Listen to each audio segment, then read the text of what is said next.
Shut up and sit down. Hi guys, I'm Dodge. This is Bigmeks Workshop and Paint Studio, and we are well into our Ork month.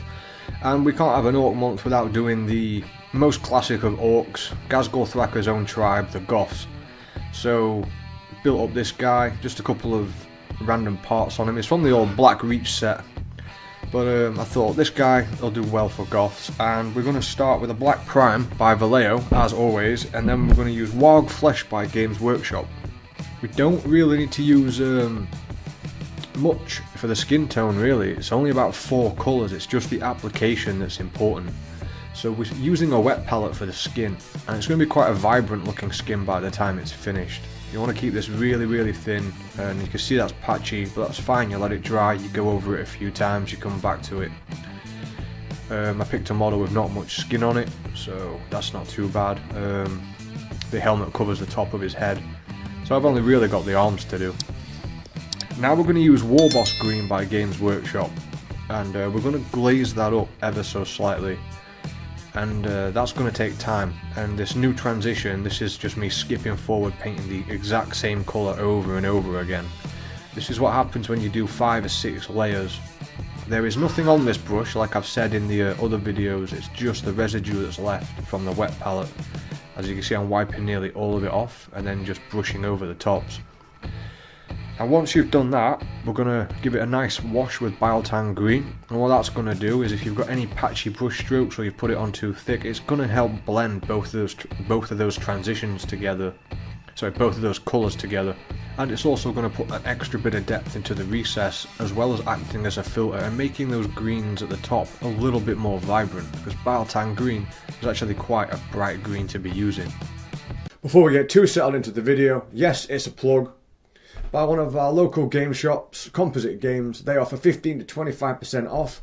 The website address is in the description, and if you follow that link and use the code Bigmeksarmy on checkout, you get an extra 5% off, so that's 25% off all your hobby supplies. Go check them out, and you can also buy our products on that shop as well. Just keep the plug short and sweet. Go check those out, and let's get straight back into the video. Then we're going to go back to the Warboss Green and do the shoulders and all the muscle parts again. Starting from the recesses, and you pull the paint to where you want the most paint. That might seem quite obvious, but a lot of people paint in any direction that suits them, and you'll get a better result if you paint in a particular direction with each brush stroke. As you'll be able to tell by the end of doing this skin, it really is worth doing it this way. For a model like this, for this sort of quality, you're going to be spending a few hours just doing the skin, but it's a main feature of the Orks, so you want to do it well. This is 50-50 mix of Biotang Green and null oil.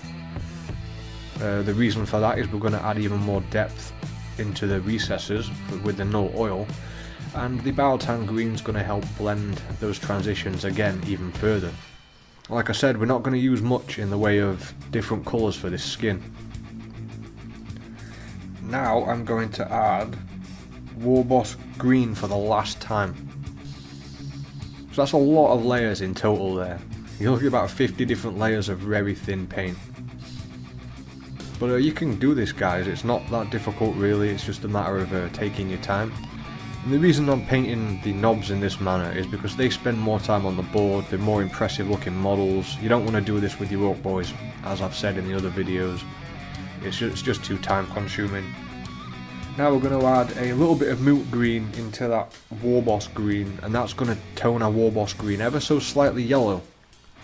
And we're going to use that on the finest highlight points, like the knuckles, the tops of the shoulders, but you don't have to do all the muscles now, you're just picking out the very top parts. It's going to give a bit of a yellow hue to the rest of the skin. Unlike all the other Ork skins that we've done, this one's actually going to get brighter towards the top rather than more muted, because the base colour is already kind of muted. And now here's a great tip for anyone doing checkers and you're painting black and you want to paint white over the top. It's really simple, just use Morning Fang Brown. Go black, brown, then you can paint white over the top of the brown very easily without having to put it on thick. Now this is wet paletted on as well, and I'm not doing hard lines with it, I'm just feathering it back and forth over and over again. You see how thin that is. That way we're not getting big bulky patches of paint over the blacks, which really ruins your model. And while you're doing this, you want to divide, in your mind, you want to divide the shoulder pad into sections so you get a rough size for everything. And that's that step done. It takes a little bit of time, worth doing though. You just go over those, same way we did the skin, over and over again, and you get a nice thin layer of paint. And it also enables you to correct your mistakes really easily. If you go over a bit, it's so watered down you won't notice. You can go over it again with the black. Now we're going to use Sky Grey by Model Colour. Really watered down, but what you'll see here is it looks quite vibrant, and that's because it's being painted over those brown sections. The other benefit of using the Morning Fang brown for this is that if you miss a little patch or it looks patchy, once we put some washes on, it will just look like rust chips, so you can get away with it being a little bit more sloppy. What you're going to do is cover all those ever so slightly. You'll still see the brown through, and then when they're dried, you're going to come back over them, do them again. And now we have some nice solid white looking checks over the black, and it only really took 2 different colours to do so, and they're nice and smooth. Now we're going to use Lamiate Medium and Null Oil, and this is really watered down. We're going to do several coats of this. We're going to give the whole thing a nice solid coat, and then we're going to start bringing the Null Oil down to all the recessed areas in the second and third coats. You want to keep this really watered down. That's going to give the look that the light's hitting the top of the shoulder pads and it just gets darker towards the bottom. For the leather, as I've had to do multiple different leathers for October, this time we're going to use Rhinox Hide by Games Workshop. I mean, you could leave these black, but I find there is so much black and white on this model that I really want to break it up a little bit. Plus, painting all these black and whites get a bit tedious. It also adds a little bit of colour to the model, but we want a dark leather. We don't want a tan or something much lighter than usual.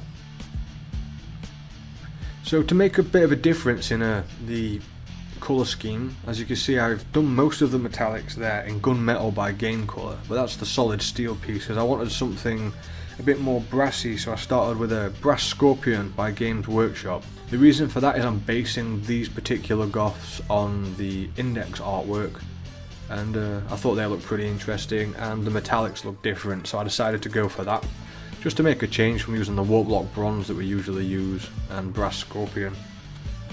Next, I'm using Gold by Model Air Metallics, and this paint is one of the reasons that we use the Brass Scorpion. It's given us a very solid rich base, and the gold's quite a light colour. So we're going to start glazing that from the centre to the top of all those parts. You shouldn't have much of a problem glazing with this particular paint, as the Model Air Metallic range is really thin and goes on nice and smooth.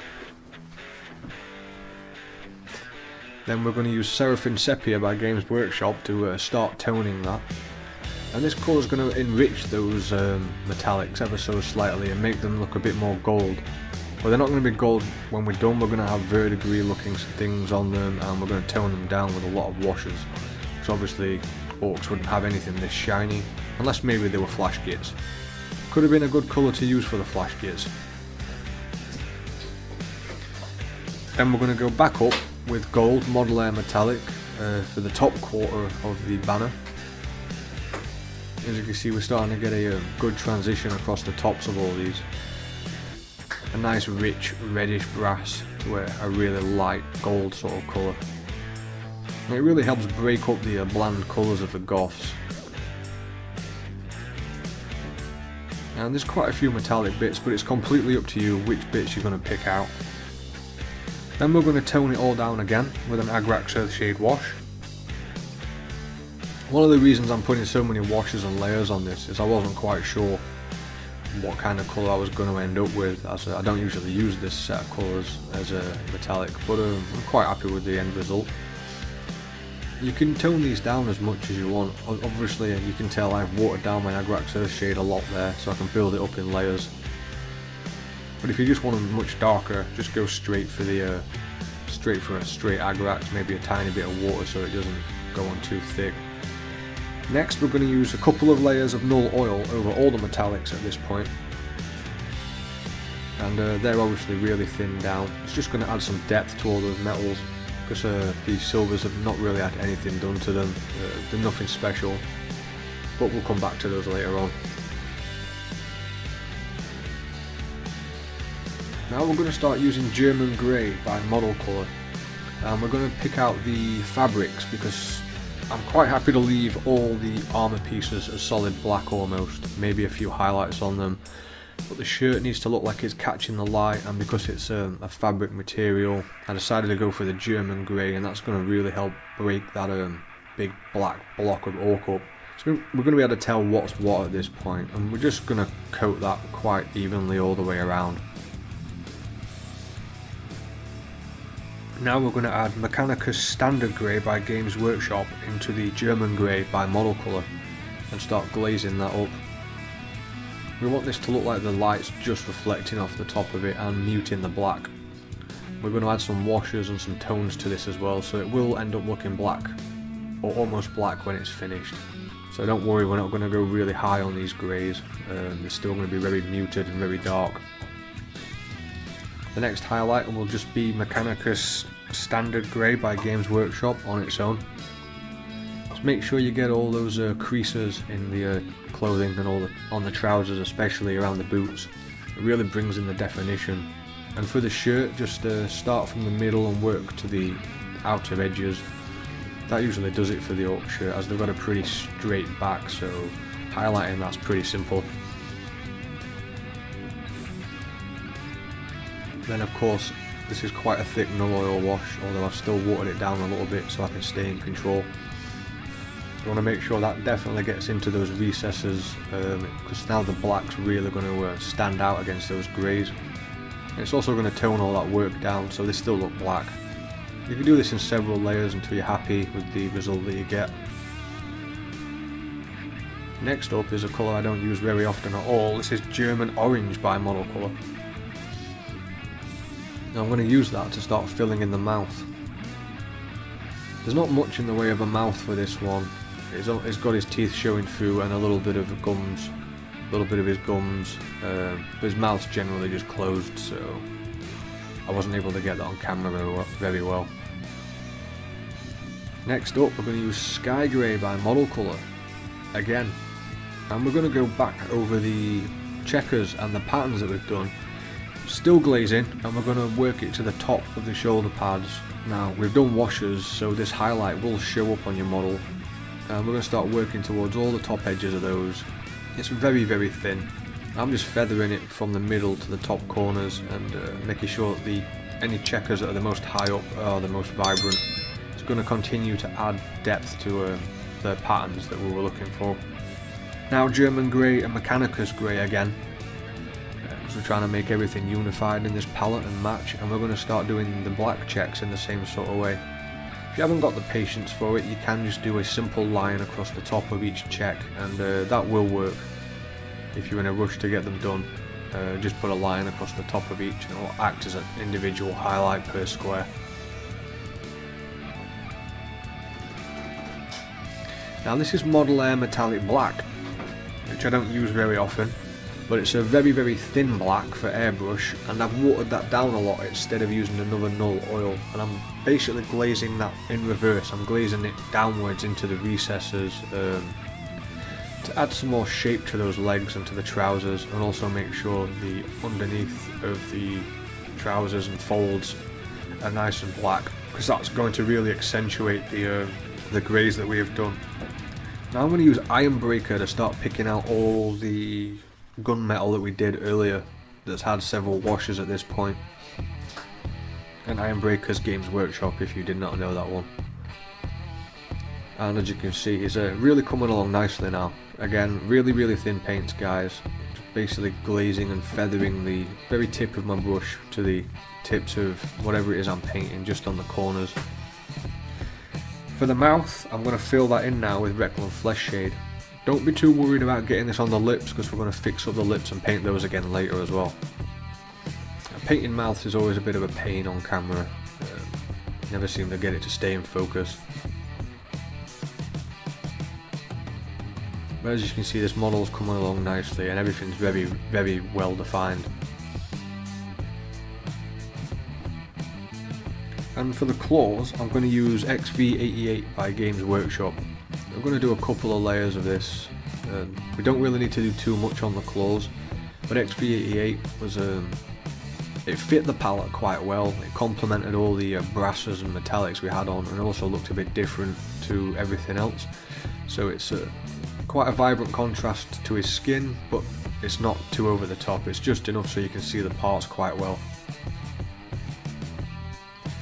And for the flagpole at the back, I wasn't really sure what to do, so I just used copper by Model Air Metallic. Copper for the main pole at the back, and then I basically just did a lead belcher iron breaker for the bottom section. As at this point I had not decided exactly what I was going to do with it. Now finally we get around to the leather again, and we're going to use Burnt Umber, the model colour version.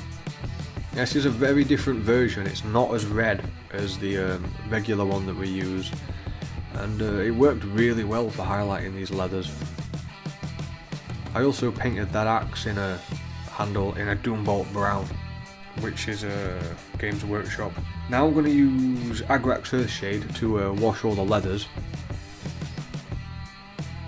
I'm quite generous with this. It's about a 50-50 mix, Agrax and water, because I wanted to keep all the leathers dirty and dark, but I didn't want to do loads of edge highlighting on black or just glazing that much black. It's a pain.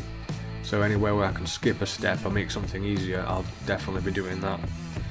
And then we're going to go back over those leather parts of the boots with the model colour Burnt Umber.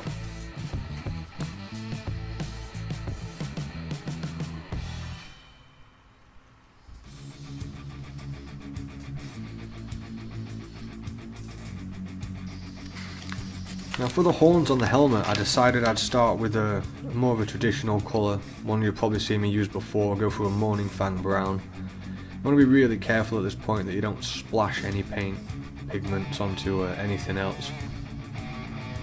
Just take your time with these. They'll take a couple of layers. The particular helmet I've got on has got a bunch of pins from stick bombs on it, so you want to be careful not to hit those either.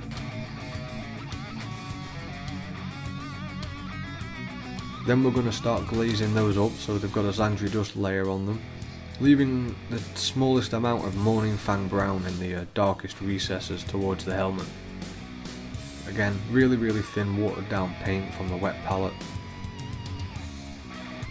Just do a little bit, let it dry for a second, do it again, and you get a real nice transition. And obviously after that it's going to be your Shabty Bone. And at this point I'm using a Winsor Newton Series 7, and I'm going to start drawing some lines on there as well. Very thin lines, but you keep it really watered down. You just keep going over the same area, let it dry, and it will build up those lines, which make the horns look a lot more realistic. Gives them a bit of a pattern, so there's something more to look at than just a solid bone piece. While that's drying, I'm going to use Slanesh Grey by Games Workshop to start picking out the lip. It's going to be a bit different to the lips we did on the other ones so far. Just be careful not to get anything on the teeth or on the gums. I've started liking painting the orc lips because they're very pronounced. It's got a lot of detail in it. It's a bit of a challenge to pick them out as well. Now while that's drying, I'm going to use an Agrax Earthshade wash on the horns. Watered down quite a bit, about 50-50 I think, just to make sure we still see some of that Shabty Bone pattern that we've done showing through. And you want to push the wash so it goes closest to the helmet where the darkest part is going to be. Also there's some teeth on the back of the banner as well, which I'd completely forgotten about, so I gave them an Agrax Earthshade wash as well. Now we're going to use Sky Grey by Model Colour again, because you'll find me using this a lot. It matches the palette well. And we're going to use this to highlight the pronounced areas of the lips. So basically anything on the lip that doesn't have a crack in it, we're going to pick those out. And it looks really vibrant right now, but we're going to tone it down with some washes.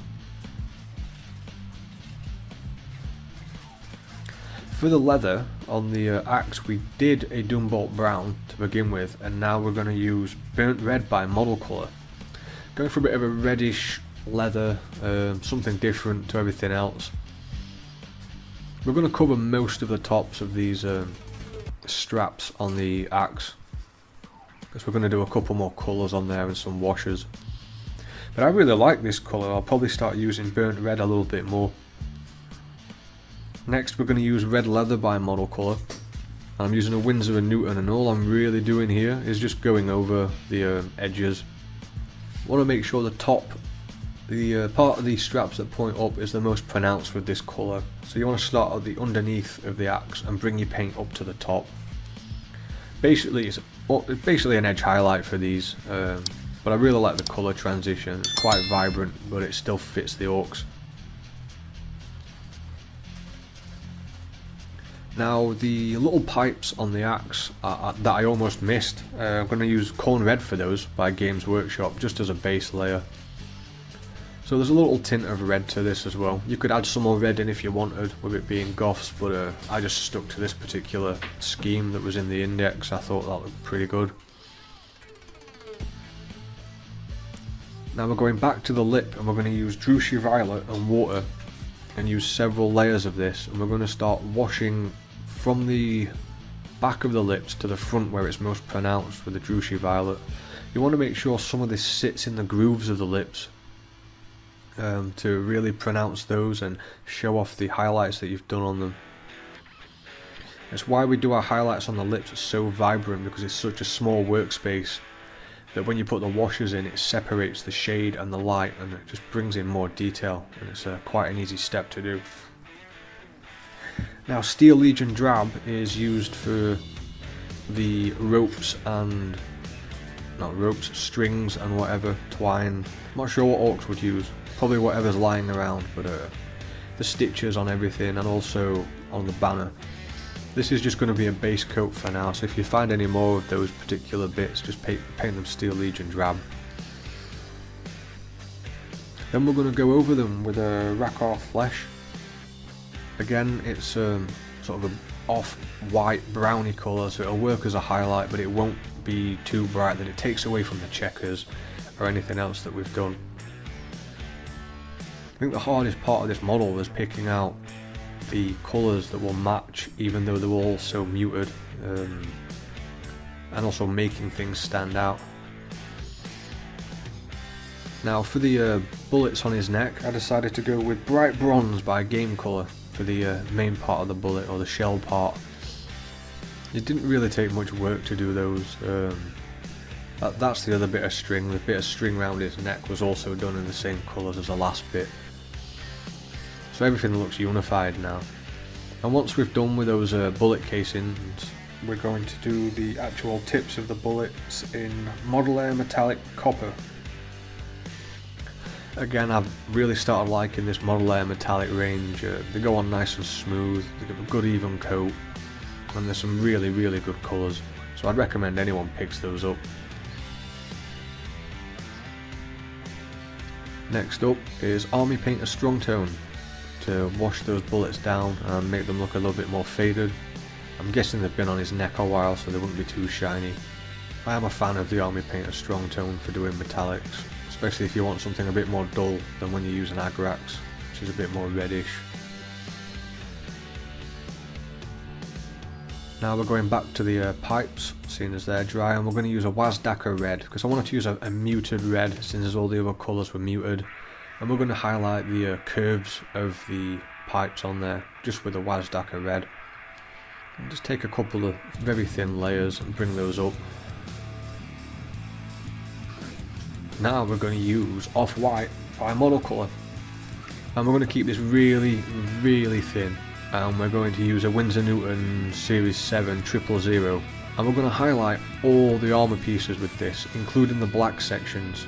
The reason you want it watered down is so that the black will show through the white, and it will go over the white quite well. This will make the white that goes on the black look grey, so it looks like you've done a grey highlight, and it will make the white look more vibrant. So you're killing two birds with one stone there if you edge highlight all your bits very thin with that, and that's all the edge highlighting for those done. Now we're going to use Model Air metallic steel on all the edges for all the metals. That's going to bring in the unified sort of look. Originally I just did it for the silvers, but then I decided I would do it for all the brass parts and everything else as well. And don't forget to do your chains. I missed a lot of stuff on that banner. I was too busy with all the other details. Now we're going to use beige brown by Model Colour, and that's what we're going to use to highlight all the edges of the boots and leather straps. At this point you can see we're getting much closer to being finished. You want to keep these neat, that's why I use a Winsor Newton Series 7. The bristles give excellent brush control, so if you're thinking of getting a much better brush, I'd recommend one of these, but they can be quite expensive. Now we're using Sky Grey by Model Colour, and we're just going to pick out the tops of those lips ever so slightly again, since they had a Juicy Violet wash.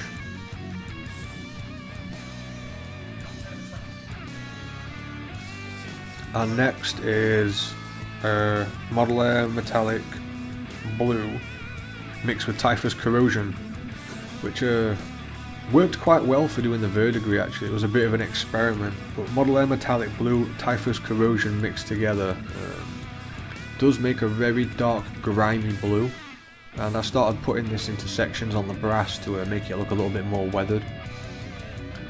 I was quite happy with the result. You'll probably see me do this on some other projects as well. Now to finish those lips off, we're going to do a few layers of Athonian camo shade, and we're going to start from the back of the lips to the top of the lips, and that's going to blend those purples and greens together, which shouldn't take much work really, because you've already washed them several times, and around the lips should be slightly purple anyway to bring in that transition. There you go guys, one Ork Goff painted up. Took a fair few hours, but they're worth doing like this. It was a lot of fun. I do hope you enjoyed this video. I hope you enjoyed the result, and I hope it helps you with your Goffs if you're doing the Goffs army.